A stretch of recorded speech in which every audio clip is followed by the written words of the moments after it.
Donc Éric Coquerel, bonjour. Merci d'avoir accepté de vous prêter à cet exercice. Je vais vous rappeler les règles de cette audition. Vous avez 25 minutes pour aborder 5 thématiques. Le dialogue social, la protection sociale, la transition écologique, le pouvoir d'achat et l'Europe. Avec Anne-Sophie, nous serons les gardiens intransigeants des horaires. Donc sans plus attendre, on se lance en passant au premier thème, ce qui porte sur votre conception du syndicalisme et du dialogue social. Si Jean-Luc Mélenchon était élu président, quelle place entend-il donner aux organisations syndicales dans les entreprises et les administrations et en dehors? Ça vous dérange si je me mets debout? Pas du tout, faites ce que vous voulez, vous pouvez même vous balader, balader sur ça scène. Ira, je vais pas vous faire un show, mais là je suis pas assis confortable. Bien, bonjour d'abord à toutes et à tous et merci Laurent et la CFDT de cette invitation. Je dois dire qu'hier soir, quand je l'ai découvert qu'hier soir, ce qu'il fallait dire, je me suis dit c'est carrément tout le programme. Donc je me suis dit j'ai quelques heures devant moi, mais non 25 minutes, donc on va aller vite. Alors, sur la première question, qui est la question du dialogue social, le rôle du syndicalisme et plus généralement des salariés. Bon, vous savez que nous, on est pour une 6e République, c'est-à-dire qu'on est pour mettre fin à ce que nous appelons une certaine monarchie présidentielle de la 5e République. Et il est évident que pour nous, la 6e République doit s'accompagner d'une démocratie sociale beaucoup plus importante. Si je résume, si je schématise, il n'est pas admissible au XXIe siècle que pour la plupart des salariés, leurs droits de citoyens s'arrêtent à la porte des entreprises. Donc ça, c'est une question de base et qui signifie plusieurs choses. Alors d'abord, ça veut dire qu'il faut favoriser les droits des salariés et évidemment de leurs représentants syndicaux. Et deuxièmement, il faut aussi favoriser toutes les formes, j'allais dire, de coopératives, d'économie sociale et solidaire, c'est-à-dire de formes d'entreprise qui permettent aux salariés non seulement de parler, mais d'avoir carrément le pouvoir dans l'entreprise. Bien.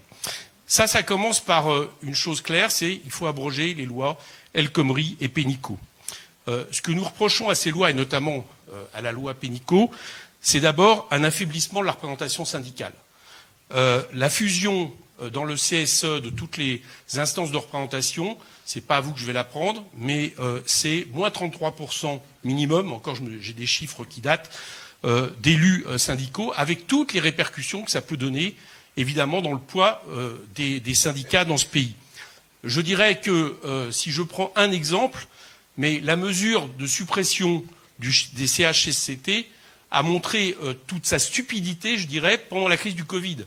Parce que pendant la crise du Covid, on s'est aperçu que ça aurait été bien utile que dans chaque entreprise, on continue à avoir des CHSCT qui puissent prendre des mesures, sachant qu'en général, les salariés ne sont pas les plus mal placés pour savoir quoi faire en termes de protection vis-à-vis des maladies. La deuxième, évidemment, chose qui nous pose problème dans ces lois, c'est l'inversion de la hiérarchie des normes. Nous ne sommes pas d'accord sur l'idée qu'on parte des entreprises pour ensuite déterminer au fur et à mesure, enfin, que ce soit dans les entreprises où il y ait l'accord d'entreprise qui prévaut sur l'accord branche et l'accord des lois. Pour la bonne raison, c'est qu'on sait très bien que très souvent, le rapport de force dans les entreprises n'est pas le plus favorable aux salariés. Donc nous sommes pour revenir à une hiérarchie des normes qui part de la loi et qui évidemment permet des accords de branche et d'entreprise, mais à condition qu'elle soit supérieure et plus avantageuse que la loi pour les salariés. Troisième point qui nous semble aussi important, c'est que nous ne souhaitons pas, nous n'acceptons pas, et c'est prévu dans la loi Pénicaud pour les entreprises de moins de 50 salariés, que nous abrogerons également, qu'il puisse y avoir des accords sans syndicats qui les signent. C'est quelque chose que nous ne trouvons pas admissible. Deuxième point que nous ferons quand nous arriverons au pouvoir, non pas si, c'est la question de l'amnistie. Voilà. On vient de vivre 5 ans, alors c'est pas nouveau. Pour ceux, on avait déjà, nous, eu ce problème vis-à-vis du quinquennat de François Hollande, qui avait promis une amnistie pour les salariés qui avaient été mobilisés par rapport à la loi Sarkozy sur les retraites, qui n'a pas eu lieu. Et là, depuis 5 ans, le moins qu'on puisse dire, c'est qu'on vit une augmentation de ce que moi j'appelle la criminalisation du mouvement syndical, notamment dans les entreprises publiques ou ex-publiques. On le voit à la Poste, on le voit à la SNCF, etc. Donc, nous souhaitons une amnistie, aussi bien en termes de mesures de justice que de mesures, à certains moments, disciplinaires internes aux entreprises. Ensuite, le rôle des syndicats. Je vais y venir tout à l'heure, mais vous le savez, nous souhaitons une augmentation des salaires. Bien. Alors, les augmentations des salaires pour l'État, ça passe par le SMIC. J'y reviendrai dans la partie 4, je crois, de la partie. Mais nous souhaitons, au-delà du SMIC, que chaque année, il y ait une négociation annuelle obligatoire entre les partenaires sociaux avec l'objectif d'augmenter les salaires. C'est le cap que nous donnerons. Et évidemment, charge aux partenaires sociaux de s'entendre entre eux. J'expliquerai en quoi il y a des lois qui encadreront ces propositions, qui iront plutôt vers l'augmentation. Vous avez que 5 minutes, donc ça va pour expliquer. Ça va aller très vite. Oui, mais là, c'est un point. On a bien compris que vous abrogez beaucoup. Vous avez une ou deux propositions que vous voulez nous dire sur le syndicalisme. Abroger, ça commence quand même. Oui. C'est nécessaire, si vous voulez. D'accord. Ensuite, l'idée, c'est d'augmenter les droits des salariés, avec droit de préemption pour la reprise d'entreprises qui se retrouvent en difficulté pour un droit de préemption est favorisé, y compris avec l'aide de l'État pour des coopératives. Un droit de veto suspensif par rapport à la question des licenciements. Nous sommes pour qu'il y ait un tiers de représentation de salariés dans les très grandes entreprises, dans toutes les instances dirigeantes. Et nous sommes plus globalement pour faire en sorte que les salariés puissent plus intervenir au niveau de la gestion d'une entreprise, notamment quand il y a des difficultés. Nous sommes, je l'ai dit tout à l'heure, pour favoriser l'économie sociale et solidaire. Ça veut dire qu'il doit y avoir des garanties de financement et de marché public pour les entreprises qui sont dans ce domaine. Et enfin, là, ça concerne la fonction publique. Nous sommes contre toute remise en question de la fonction publique, notamment avec les lois qui ont été votées sur les allers-retours permis. Au contraire, nous pensons qu'il faut en finir avec le pantouflage et que quand un haut fonctionnaire entre dans la fonction publique, s'il part dans le privé, il ne peut pas revenir comme ça, faire des allers-retours dans la fonction publique. Ça, c'est le point numéro 1. Malheureusement, on est déjà à 6 minutes. C'est pas grave, ne vous inquiétez pas. Le point numéro 2, c'est la question de la protection sociale. Si vous me mettez la pression comme ça va être encore plus... Mais justement, on passe à cette question protection sociale. Voilà. Exactement. Justement, la crise sanitaire a mis en lumière la pertinence de notre modèle social français, mais également ses fragilités. Si Jean-Luc Mélenchon est élu président, quelles sont ses priorités en matière de réforme ? Bon, globalement, sur le principe, c'est d'en finir avec ce que j'appelle l'affaiblissement de l'État social, dont la protection sociale est un des piliers fondamentaux. Donc, ça veut dire que, pour nous, nous réfutons tous les vocabulaires, mais qui vont plus loin que des vocabulaires, sur l'idée que des cotisations sociales seraient des coûts. Voilà, les cotisations sociales, c'est du salaire différé, vous le savez bien ici, et qu'il est inacceptable qu'à partir du moment où la richesse produite ne cesse de croître, à partir du moment où la productivité des salariés ne cesse de croître, on a la plus haute en Europe en termes horaires, eh bien, il y a moins de protection sociale. C'est un choix politique, nous ne sommes pas d'accord avec ça. Donc nous sommes déjà pour permettre le financement de cette protection sociale. Ça veut dire qu'on arrête toutes les exonérations, on remet à plat toutes les exonérations qui sont légion dans le droit, notamment par exemple la question du CICE, dont nous savons à peu près toutes les institutions qui ont travaillé là-dessus, y compris, je pense à celles de France Stratégie qui sont sous les ordres de Matignon, montrent qu'il y a eu très peu de création d'emplois par ces exonérations, donc nous sommes pour arrêter. Nous rappelons qu'il y a 52 milliards d'euros d'exonération par an de cotisations sociales. Alors après, on explique qu'il y a des trous, mais évidemment, dans les budgets, mais c'est évidemment lié. Et nous sommes aussi pour ne jamais remettre en question la gestion des organismes paritaires. Ça a été à un moment donné évoqué dans la dernière réforme des retraites, avec un vote qui serait au niveau de l'Assemblée nationale. Nous refusons cela. Nous sommes pour, au niveau, alors c'est pas tout à fait la protection sociale, mais c'est un lien au niveau de l'hôpital public pour faire en sorte qu'à nouveau, il y ait des budgets qui progressent réellement, de manière structurelle, et qu'on ait l'idée de moratoire sur la fermeture de lits. Nous sommes pour abroger la réforme chômage. Pour nous, quelqu'un qui est au chômage doit toucher du chômage dès le premier jour de son chômage et en lien avec ses derniers salaires. C'est-à-dire que nous n'acceptons pas ce principe que les responsables du chômage seraient les chômeurs. Ça nous semble être quelque chose, évidemment, de très néolibéral. Nous sommes aussi, et c'est un lien avec la protection sociale, pour revenir sur cette augmentation des travailleurs dits ubérisés, enfin auto-entrepreneurs, qui, soit dit en passant, comptent dans les statistiques que Bruno Le Maire nous donne quand il dit qu'il y a eu une création d'entreprises extraordinaire en France. Il faut savoir qu'un tiers de ces entreprises soi-disant créées sont des auto-entrepreneurs qui s'apparentent plus à des travailleurs à la tâche du 19e siècle qu'à des entreprises telles qu'on l'entend. Donc nous sommes pour là-dessus, faire en sorte que quand c'est du salariat déguisé, ça devienne du salariat, et on voit bien que c'est un lien avec les cotisations. Nous sommes sur le sujet des retraites, j'y viens, puisque c'est un sujet fondamental. Bon, nous sommes le seul, Jean-Luc Mélenchon est le seul des 5 candidats qui sont dans les différents sondages, dans les sondages à 2 chiffres, qui est pour le retour à une retraite à 60 ans avec 40 annuités de cotisation. Voilà. Et pour une bonne raison, c'est que d'abord parce que il nous semble qu'il y a dû avoir un rapport entre le fait de vivre plus vieux et les réformes de 81. Je pense que si on vit plus vieux aujourd'hui et plus vieux en bonne santé, bien que ça soit un peu en recul au fur et à mesure qu'il y a des contre-réformes là-dessus, ça a un rapport avec le fait qu'on s'arrête de travailler plus tôt. Donc nous sommes pour revenir à ça. Et par rapport à ceux qui nous disent que ce n'est pas possible, je rappelle que le corps prévoit un rééquilibrage en 2042 des cotisations dans les équilibres et qu'aujourd'hui, il manque en gros 3 milliards d'euros par an. Je rappelais tout à l'heure simplement ce chiffre, qu'il y a 52 milliards d'exonération et que si on met l'égalité salariale homme-femme, eh ben on a largement ces cotisations. 3e point. Wow.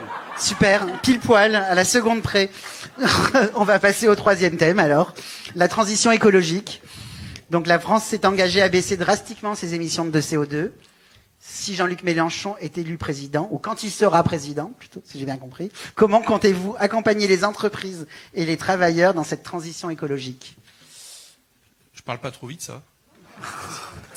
Alors, accompagner ces travailleurs, mais aussi expliquer ce que c'est cette transition écologique. Hein, bon. Alors d'abord, elle est indispensable. Je pense que je vais convaincre ici personne. Je ne pense pas qu'il y ait des climato-sceptiques dans la salle sur le caractère indispensable. D'abord, on va l'encadrer par quelque chose dans la Constitution. Nous entendons constitutionnaliser ce que nous appelons la règle verte, c'est-à-dire orienter la société vers le fait de ne plus produire et consommer plus que la Terre ne peut absorber. Vous savez, c'est ce fameux jour qui recule chaque année depuis maintenant des années. Deuxième chose, décréter que l'énergie est un bien commun. Ça veut dire qu'on abroge la loi NOM, ça veut dire qu'on refuse toute privatisation, notamment des barrages hydrauliques, le démantèlement d'EDF avec le plan Hercule en prévision, et que nous revenons, et nous l'assumons, à un pôle public de l'énergie avec renationalisation d'EDF et d'Engie.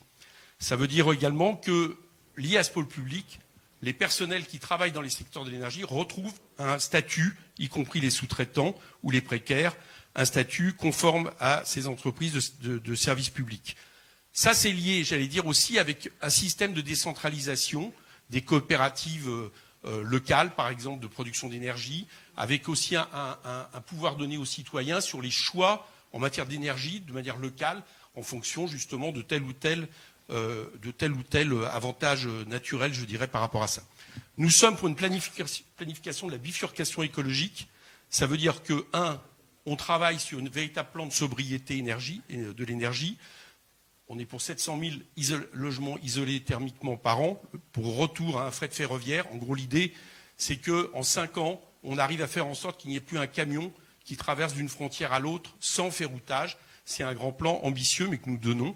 Et nous sommes évidemment pour un aménagement du territoire qui arrête cette espèce d'étalement sans cesse entre le lieu de travail et le lieu de vie, et qui a un coût écologique et social absolument catastrophique. Ça veut dire qu'il y a un droit à l'énergie. Ça commence par le blocage des prix, et en ce moment, c'est un sujet majeur pour commencer à arrêter la course folle dans laquelle on est. Nous sommes pour un blocage des prix, et un droit à l'énergie, ça veut dire que toute personne a le droit à des kilowattheures, a le droit à des mètres cubes d'eau minimum qui leur permettent, qui correspondent aux droits vitaux liés à l'eau et l'énergie, qui sont pour nous des droits communs. Nous sommes, vous le savez, pour la sortie nucléaire, nous l'assumons. Là, j'aurais pas de dents, je le dirais juste parce que nous estimons que tant que la question des déchets, que la question de la dangerosité du nucléaire, qui vient d'être rappelée avec ce qui se passe actuellement en Ukraine, n'en fait pas l'énergie d'avenir, et que pour ça, il faut s'orienter vers le 100% renouvelable. Et ça tombe bien, parce que la France a la deuxième surface maritime au monde, le plus grand littoral, et que rien qu'en EMR, il y a des choses qu'on peut développer qui pourraient assurer d'ici 2050 un 100% énergie renouvelable. Et tout ça, figurez-vous, ça crée beaucoup d'emplois. Voilà, c'est ce que je reviendrai concrètement, on voit la planification écologique. C'est quoi vos priorités, les 3 premières priorités pour engager votre transition, votre planification? 700 000 logements. Vous commencez par là. On commence par là. Le fait de dire on ferme toutes les centrales qui ont plus de 50 ans, on abandonne, on abroge EPR, CIGEO, et on lance un grand plan de développement des énergies renouvelables. Et puis au niveau de l'industrie, parce que j'ai vu que c'était aussi la question, ça veut dire qu'on favorise tout ce qui est circuit court, tout ce qui est relocalisation. Ça commence par empêcher les délocalisations qui sont liées en réalité on va dire, à des questions uniquement boursières, et qu'on instaure aux frontières un droit de douane, notamment en termes de taxes kilométriques, qui est une forme de protectionnisme pour arrêter là aussi ce grand déménagement du monde qui est négatif de manière écologique. Et par rapport sur la fiscalité écologique, alors votre position, parce qu'on a bien vu que il y a quand même une difficulté de cette transition, c'est pas facile, tout le monde tourne autour. Si, pour vous, c'est... Si, c'est facile. Alors c'est clair, nous on prévoit 200 milliards d'euros d'investissement de l'État en 5 ans. Voilà. Et ça rapporte de l'emploi, je vais y venir tout à l'heure. Et ça veut dire qu'on va le chercher déjà sur tous les cadeaux fiscaux qui ont été faits depuis des années, notamment pour les plus privilégiés d'entre nous, enfin pas d'entre nous à la salle, mais du pays, et notamment tous ceux qui assoient d'abord leur fortune sur le capital. Samedi, on chiffre notre programme, mais c'est plus de 120 milliards d'euros qu'on peut récupérer. D'accord ? Et puis, deuxième chose, pour nous, la question des déficits et de la dette, mais ça, je vais être très rapide, n'est pas un gros mot à partir du moment où c'est pour des investissements. Et ça, c'est quelque chose de possible et qui rapporte des emplois. Je vais y venir. On va passer, si vous le voulez bien, à la question du pouvoir d'achat. 15 minutes 20. Ah, ça. Avec le retour de l'inflation, la question du pouvoir d'achat s'est imposée dans toutes les têtes. Si Jean-Luc Mélenchon est élu président de la République, comment compte-t-il y répondre et comment souhaite-t-il faire en sorte que chacun puisse vivre dignement de son travail ? Alors de manière radicalement différente à toutes les politiques de l'offre qu'on subit depuis maintenant, je ne vais pas dire le nombre de décennies, parce qu'après ça peut mouiller tel ou tel gouvernement, mais depuis trop longtemps. Ça veut dire une chose, c'est que, d'abord, j'observe une chose, c'est que le pouvoir d'achat, tout le monde n'a pas de problème de pouvoir d'achat. Il y a une infime minorité de nos concitoyens qui n'a absolument pas de problème de pouvoir d'achat. Confère, par exemple, les 67 milliards de dividendes l'an dernier en pleine crise Covid au niveau du CAC 40. Et vous rappelez simplement que 5 personnes en France détiennent l'équivalent du patrimoine de 27 millions de Français. C'est ça la réalité. Sous Macron, c'est une de ses grandes caractéristiques. Jamais dans la Ve République, il n'y a eu autant d'explosion des inégalités. Jamais. Vous pouvez regarder tous les chiffres. À partir du moment où on ne regarde pas seulement la propagande du gouvernement, c'est assez évident. Donc nous, on est pour un choc de la demande au deux bouts de la chaîne. Ça veut dire quoi ? Ça veut dire, la relance de la consommation populaire. Et ça, c'est vertueux, parce que si vous relancez la consommation populaire, vous relancez l'activité, vous créez de l'emploi, vous créez des cotisations, vous créez des rentrées fiscales au-delà de l'activité. Et deux, je l'ai dit justement, la relance de l'activité, ce que peut faire un État en l'occurrence, par l'investissement dans la bifurcation écologique. Premier point, la relance de la consommation populaire, comment on s'y prend ? D'abord, on crée des emplois dans le secteur public. Il y a eu 158 000 emplois de fonctionnaires d'État supprimés depuis 2007. Et on en a besoin partout. La crise le montre, dans la santé, dans l'hôpital, dans à peu près tous les domaines. On voit bien qu'aujourd'hui, l'État est affaibli par rapport justement aux défis qui sont les siens. Donc ça veut dire qu'on recrute, par exemple, on recrute tout de suite, ou en tout cas rapidement, 100 000 soignants. On recrute tout de suite 60 000 personnes dans l'éducation nationale, 190 000 au bout de 5 ans. On recrute 60 000 personnes dans la justice, etc. Nous sommes pour qu'en 5 ans, on recrée 1 million de personnes dans les différentes fonctions publiques et dans les services publics. Nous sommes pour créer 300 000 emplois jeunes. Parce que on voit bien, si je prends un seul exemple dans l'éducation, nous on était pour faire en sorte que pendant la crise Covid, on partage les classes en deux. Si on avait recruté des emplois jeunes à hauteur de 300 000 personnes au SMIC pendant 5 ans, enfin tel que ce qui était défini les emplois jeunes il y a plusieurs années, eh bien, je pense qu'ils auraient été très largement utilisés, notamment par exemple dans ce genre de domaine. Et on est pour une garantie d'emploi. Autrement dit, on est pour faire en sorte que quelqu'un qui est au chômage puisse dire j'ai le droit au travail et que l'État, au bout d'un moment, lui assure un emploi en rapport avec ses qualifications et ce qu'il peut faire, un emploi utile. Nous sommes, ça c'est le premier axe, création d'emplois. Deuxième axe, augmentation des salaires. Pourquoi l'augmentation des salaires ? Parce que ce que je dis depuis tout à l'heure, c'est qu'en fait, ce qu'on voit depuis des années dans ce pays, c'est une augmentation des revenus du capital au détriment des revenus du travail. Donc, il faut augmenter les salaires pour justement rééquilibrer d'abord et même remettre la question des revenus, du partage des richesses en faveur des revenus du travail. Ça veut dire le SMIC à 1400 net. Ça veut dire que on se débrouille pour une loi d'égalité salariale homme-femme très rapidement. Alors je l'ai dit, 1400 net, comment on fait pour les autres salaires ? C'est une conférence annuelle obligatoire, telle que je l'ai décrite tout à l'heure dans la partie 1. Nous sommes aussi pour faire en sorte, parce que les métiers féminisés qui ont souvent été en première ligne pendant le Covid sont largement dévalorisés. Donc dès que nous arriverons au pouvoir l'été 2022, nous ferons une grande conférence annuelle de revalorisation des métiers féminisés. Nous sommes pour le dégel du point d'indice des fonctionnaires. 20% perdus en 20 ans, c'est quelque chose qui n'est plus supportable. Troisièmement, partage du temps de travail. Retour vers les 35 heures réelles. C'est-à-dire qu'il faut arrêter avec les avantages donnés aux heures supplémentaires qui sont faites à coup de défiscalisation, etc., etc. Vous connaissez l'histoire. Nous voulons revenir aux 35 heures en allant vers les 32 heures. Nous voulons une retraite à 60 ans, ça fait partie du partage du temps de travail, et également une 6e semaine de congés payés. Lutte contre la précarité. Nous souhaitons instaurer un quota qui fait qu'il ne puisse pas y avoir plus de 10% de travailleurs précaires ou CDD dans les PME et 5% dans les grosses entreprises. Nous sommes pour titulariser les contractuels de la fonction publique d'État, de la fonction publique, 1,1 million de personnes, s'ils le souhaitent bien sûr. Et je vous ai dit tout à l'heure ce que nous souhaitons faire vis-à-vis des auto-entrepreneurs. Le deuxième axe, c'est la question de la bifurcation écologique, je l'ai dit tout à l'heure, avec un investissement de 200 milliards. Et nous avons calculé que d'ici 2030, selon les calculs que nous avons faits, ça veut dire que 700 000 logements d'isolation thermique, c'est 240 000 créations d'emplois, 100% renouvelables, 200 000, retour à une agriculture écologique et responsable, 300 000, développer l'économie de la mer, parce que nous pensons que c'est un support très important pour notre pays, 600 000, et le fret ferroviaire et revenir à redonner tout le poids au ferroviaire, c'est 100 000. Ces chiffres-là que nous représenterons samedi, ça veut dire une chose, c'est que non seulement c'est plus de services rendus, mais c'est aussi, évidemment, je le disais tout à l'heure, des gens qui consomment, des gens qui relancent l'activité. Merci. Toujours aussi parfait dans le timing. Vous avez pris un peu plus de temps. Mais oui. C'est pour le dernier thème. Nous arrivons au dernier thème déjà. C'est consacré à la construction européenne. Donc l'Europe apparaît de plus en plus comme un moteur qui permet d'avancer vers de nouvelles régulations, qu'elles soient sociales, économiques ou environnementales.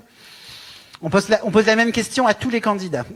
Okay. Si Jean-Luc Mélenchon est élu président, comment compte-t-il accélérer ce mouvement, freiner ou changer de direction ?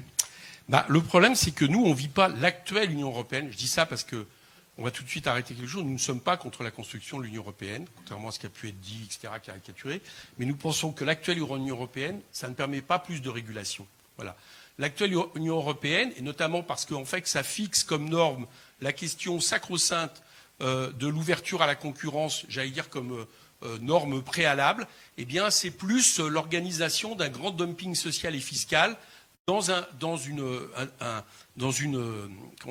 espace dans lequel, par contre, il n'y a aucune harmonisation sociale et fiscale. Et donc, ça équivaut à ce qu'on constate, c'est-à-dire des entreprises qui peuvent délocaliser comme elles le souhaitent pour bénéficier d'un prix du travail moindre, etc.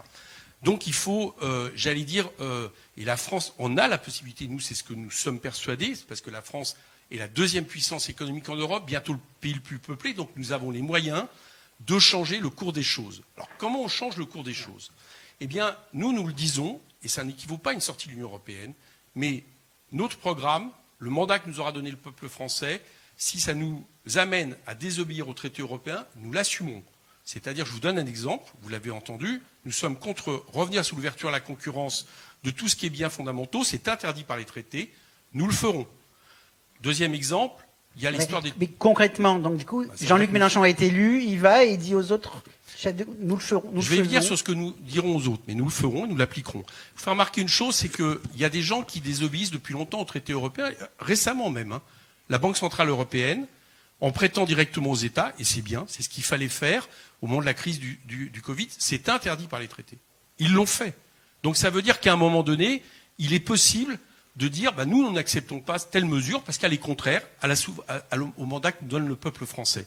Et je vous fiche mon billet que c'était pas pour, on sera pas sorti de l'Union européenne pour ça. Pourquoi ? Parce que l'Europe, il n'y a pas d'Union européenne sans France, par exemple. Tout comme d'ailleurs sans Allemagne. Ça veut dire qu'il y a un rapport de force qu'on peut établir qui se passe d'abord par le fait de désobéir. Deuxième mécanique, ça veut dire qu'en même temps, bien évidemment, fort de CETA, nous négocions avec nos partenaires un nouveau traité.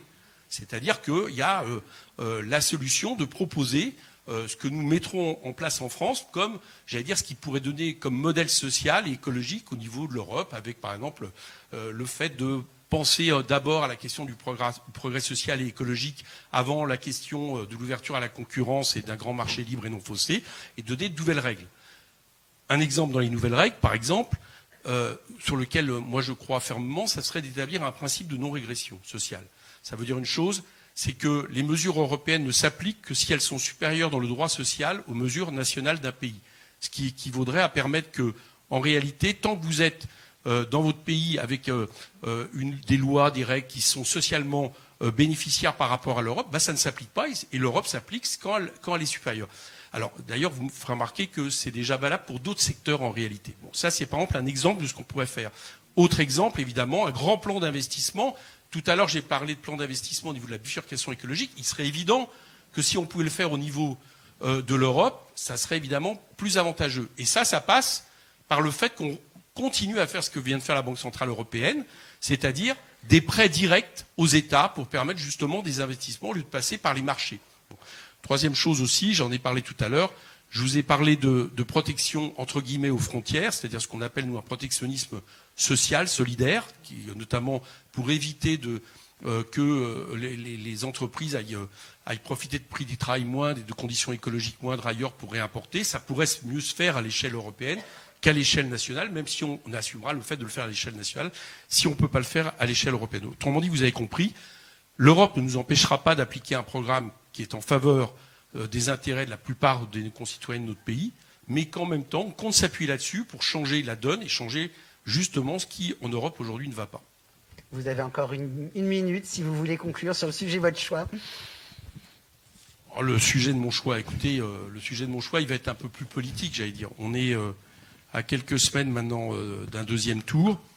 Moi, ce que je remarque, c'est que le candidat Mélenchon, sur plusieurs points, notamment dans ce qui, ici, peut-être vous intéresse davantage, c'est-à-dire les questions des droits des salariés, les questions des revenus, des salaires, les questions des retraites, les questions d'un progrès social, diffèrent en réalité des quatre autres candidats que sont Emmanuel Macron, mais aussi les candidats d'extrême droite et de droite, même si je ne mets pas un plan forcément d'égalité parfaite, mais par exemple, j'observe qu'ils sont tous pour augmenter l'âge de départ à la retraite. Nous sommes les seuls qui non seulement ne voulons pas l'augmenter, mais voulons revenir à 60 ans. Donc voilà, je pense que c'est un choix de société qui s'ouvre à nous. Ce n'est pas seulement une question d'accumulation de mesures pour les années à venir, et d'en finir avec les 30 ans que nous venons de vivre où le capital coûte trop cher à notre société, et je crois qu'on ne peut plus se le permettre. Merci. Merci beaucoup. Merci Eric Coquerel.